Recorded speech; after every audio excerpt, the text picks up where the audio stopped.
She asked, "So, what are you looking for?" I paused, not to think, but to let the silence do the heavy lifting. Then I said, "Detachment." She blinked. I sipped my coffee. Black. No sugar. No expectations. "Do you believe in soulmates?" she asked. "I believe in fate, and the discipline to accept it." She smiled. One of those polite smiles, the kind people give before their brain checks out. I stayed present, because that's what Stoics do. She said she was an INFJ. I said I don't subscribe to labels, that even Marcus didn't write in 4-letter summaries. He just ruled an empire, and his emotions. She asked, "What do you do for fun?" "Observe." She laughed. I didn't. Not because I lack humor, but because I no longer laugh to fit in. I asked her what she fears most. She said, "Being ignored." I nodded. Because nothing teaches you more about human nature than unmet expectations. She asked if I wanted kids. I said, "Children teach patience, but so does parking in Tehran." She didn't get it. But that's okay. This wasn't about compatibility. It was about clarity. Halfway through the date, she checked her phone. Then again. Then again. The modern way to say, "I'm not here anymore." But I stayed. Not out of hope. Out of training. Seneca said, "Sometimes even to live is an act of courage." I say, sometimes. To finish a date you've mentally left is an act of discipline. She excused herself to the restroom. I sipped my coffee. Still black. Still bitter. Still mine. She came back, sat down, different energy. The kind that says, "I'm being polite, but I'm already writing your obituary on WhatsApp." I asked, "Was the restroom everything you hoped for?" She smiled, not amused, just confused. I didn't flinch, because when you train your mind daily, a forced smile doesn't shake you.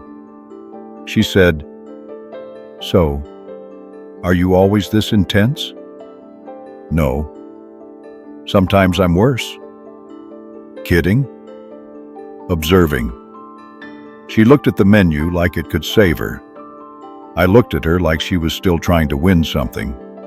I wasn't. She ordered a matcha latte. I said, "I'll just take more boiling water." She said, "You don't eat sweets?" "I eat reality, and it's already too much some days." She laughed nervously, the kind of laugh people give when they meet a mirror, one that doesn't flatter, just reflects. Then came the question, "Why are you like this?" I said, "Because peace isn't found in approval. It's found in ownership." She nodded slowly, maybe for the first time, actually listening. I didn't push, didn't perform, didn't fill the silence with stories designed to be liked. That's the problem with modern dating. Everyone's trying to audition. No one's trying to align. She asked, "So, what are you looking for, really?" I said, "Someone who doesn't need me to explain that." The silence that followed wasn't awkward. It was honest. Because most people don't fear being alone. They fear being seen. She stirred her latte. I stirred nothing. Because sometimes presence is enough. You don't need punchlines. You just need peace. If you're watching this and something in you just slowed down, you're in the right place. You weren't made to chase small talk.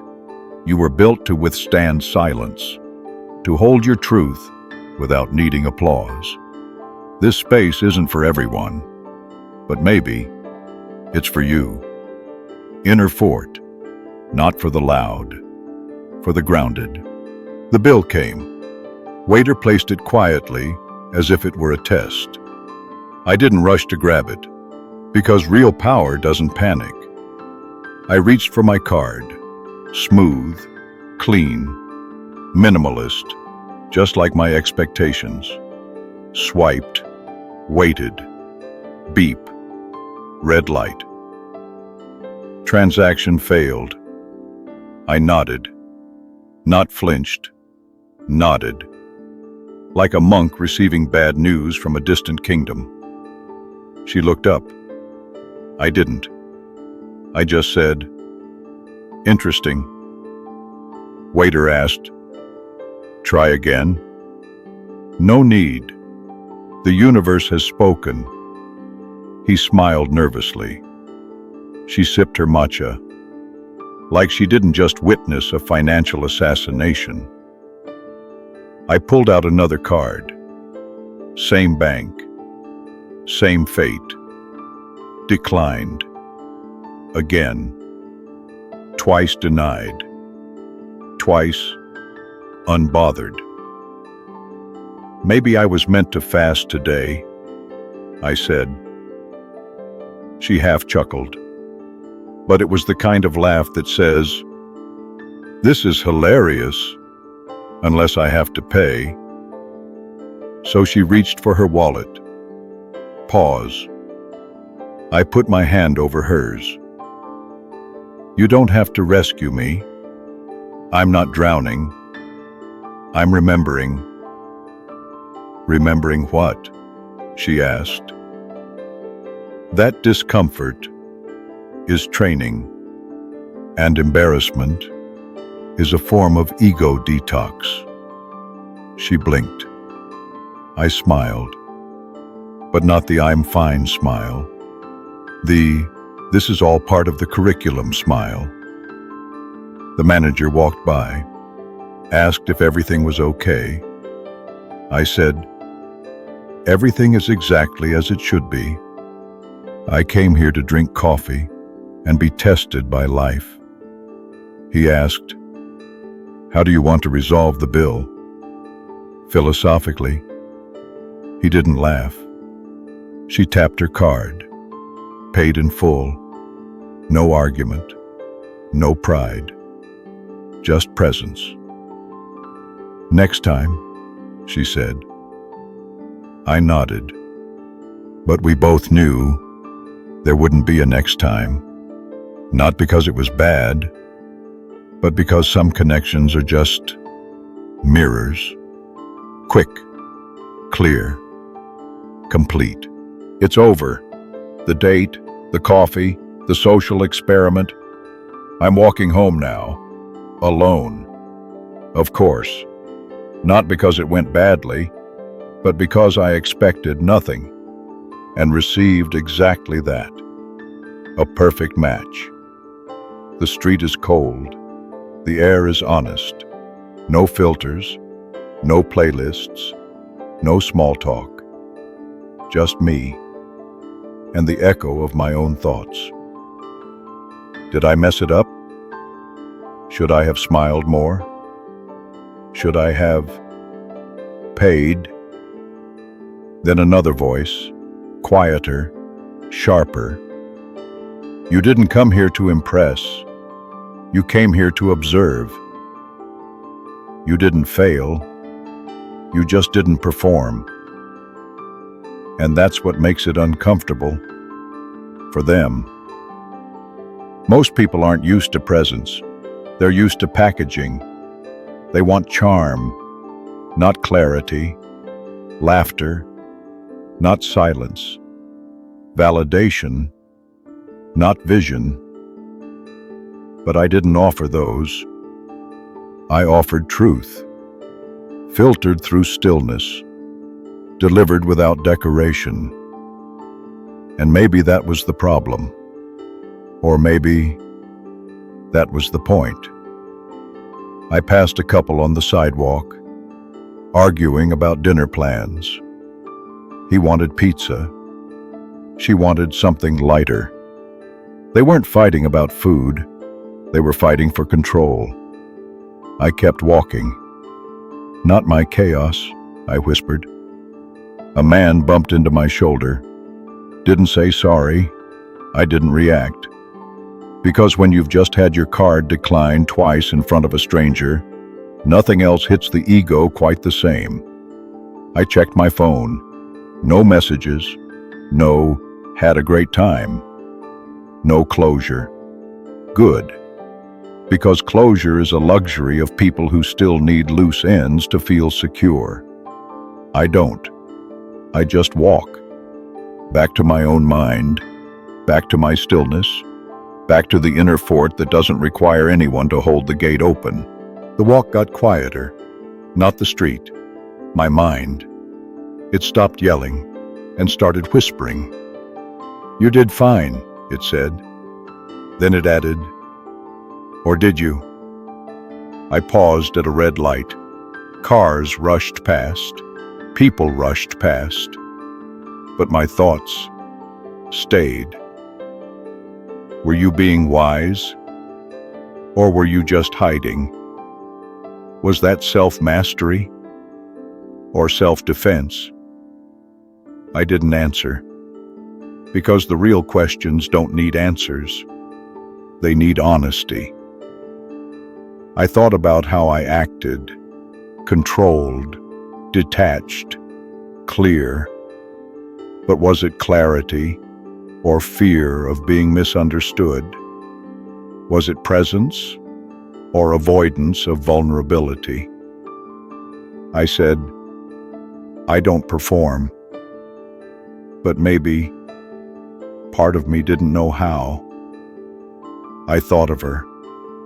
The way she asked about love. The way she kept checking her phone. Was that rejection? Or just discomfort meeting depth? And me, did I make space for connection? Or did I weaponize solitude to protect myself? Seneca said, "We suffer more in imagination than in reality." But what if I imagined strength when it was actually silence born from old wounds? I kept walking. One breath, one question, no panic. Because even in self-doubt, a Stoic remains grounded. I wasn't collapsing. I was calibrating. This wasn't weakness. It was refinement. Maybe that's the next level of mastery.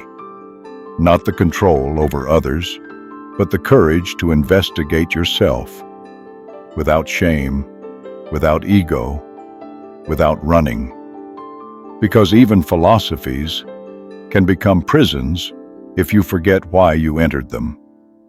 And even detachment can become avoidance if you don't check your intentions. So I did. And in that moment, I didn't find answers. But I found something better. Stillness, even in questioning. Power, even in doubt. And if you've ever asked yourself the same thing, if your strength is real or just rehearsed, good. That means you're awake. Almost home. Same streets, same sky. But something's different. I'm not walking like I used to. There's more weight in my steps, but less noise in my head. Not because I figured it all out. Because I stopped needing to. She's gone. The date's over. The coffee's cold. The phone's quiet. And I'm still here. Still whole. Still unshaken. Still enough. I used to think peace came after closure. That I needed answers. Apologies. Certainty. But maybe real peace shows up the moment you stop chasing explanations for things that were never supposed to last. She didn't ghost me. She reflected me, and I didn't fail. I saw myself, not the strong, scripted version, the quiet, unfinished one, still figuring it out, still choosing stillness when the world keeps shouting. I stood at my door, didn't unlock it right away, just breathed. Not because I needed to calm down, because I finally remembered. This isn't a story about a girl or a date or even a declined card. It's a story about what survives when performance dies. About the man who walks home not with pride, but with presence.